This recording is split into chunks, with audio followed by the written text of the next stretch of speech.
Satu, dua, tiga, mulai. Assalamualaikum warahmatullahi wabarakatuh. Perkenalkan, nama saya Didi Sbandi, guru PPKN di SMK Negeri 1 Gunung Jati, KCD Wilayah 10 Dinas Pendidikan Provinsi Jawa Barat.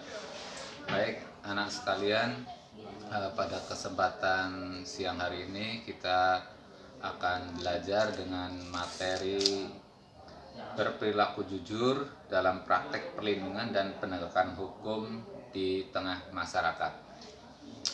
Anak sekalian, seperti yang pernah disampaikan di pertemuan sebelumnya bahwa perlunya adanya perlindungan dan penegakan hukum adalah dalam rangka untuk memberikan rasa aman, nyaman bagi masyarakat di dalam kehidupan bermasyarakat dan bernegara. Tentunya apa jadinya apabila suatu negara tidak memberikan perlindungan dan pengayoman hukum kepada masyarakat, maka akan kacaulah negara ini. Nah, anak sekalian, pada kesempatan ini kalian harus mengetahui siapa sih aparat penegak hukum di Indonesia. Nah, yang pertama adalah polisi. Nah, ini Kepolisian Republik Indonesia merupakan alat penegak hukum yang tentunya bertugas untuk melakukan penyelidikan, pemeriksaan, dan juga tentunya harus memberikan pengayoman dan perlindungan kepada masyarakat. Nah, ini tugas polisi.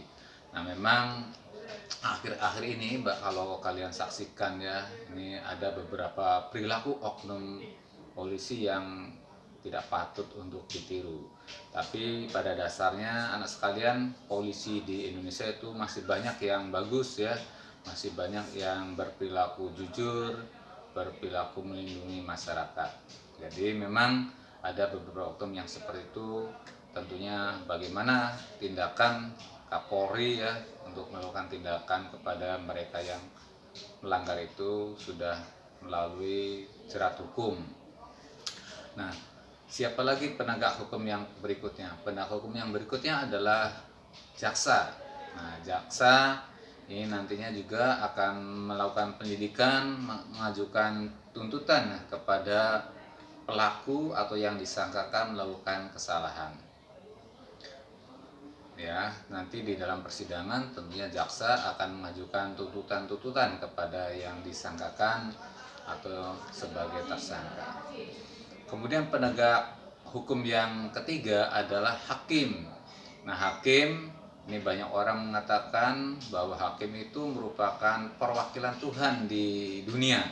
Maka peran seorang hakim itu harus betul-betul adil harus dapat memberikan keseimbangan, atau dalam artinya dia tidak boleh berpihak kepada salah seorang atau kelompok orang yang terjadi di dalam suatu persidangan. Dia harus betul-betul mengambil keputusan yang tepat, yang objektif, yang mampu memberikan rasa keadilan bagi orang yang disangkakan maupun yang menjadi korban. Nah, kemudian aparat penegak hukum berikutnya adalah pengacara atau advokat. Nah, pengacara ini tentunya tugasnya adalah memberikan bantuan hukum kepada orang yang disangkakan. Nah, tentunya bantuan hukum yang diberikan itu yang kira-kira bisa memberikan rasa adil bagi tersangka. Bukan berarti ingin dibebaskan, tapi kalau memang kenyataannya si tersangka itu tidak melakukan tindak kejahatan atau tindakan kesalahan, ya patut dibebaskan. Nah, intinya adalah pengacara itu mampu memberikan ketenangan, kenyamanan bagi orang yang disangkakan bersalah dalam proses hukum tersebut.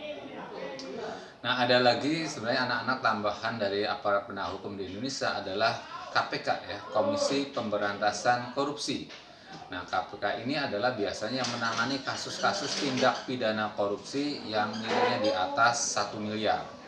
Nah, mungkin kalian sering melihat di media massa bahwa ada beberapa kasus yang dilakukan oleh para pejabat, ada gubernur mungkin, ada bupati atau wali kota yang melakukan tindakan korupsi yang akhirnya di sidang di pengadilan tipikor, dan biasanya yang menangani masalah tindak pidana korupsi di atas 1 miliar adalah tim dari Komisi Pemberantasan Korupsi. Nah, itu anak-anak sekalian, barangkali materi di siang hari ini ya mengenai berperilaku jujur ya dalam penegakan hukum di masyarakat yang berkaitan dengan siapa sih aparat penegak hukum. Mari anak sekalian, kita sebagai warga masyarakat harus patuh terhadap hukum, juga mendukung upaya-upaya penegakan hukum, dan kita jangan beri kesempatan juga kepada aparat penegak hukum untuk melakukan tindakan-tindakan penyalahgunaan kewenangan. Nah, tanpa ada kesempatan dari kita, niscaya mereka akan dapat bekerja dengan lebih baik lagi tentunya ya.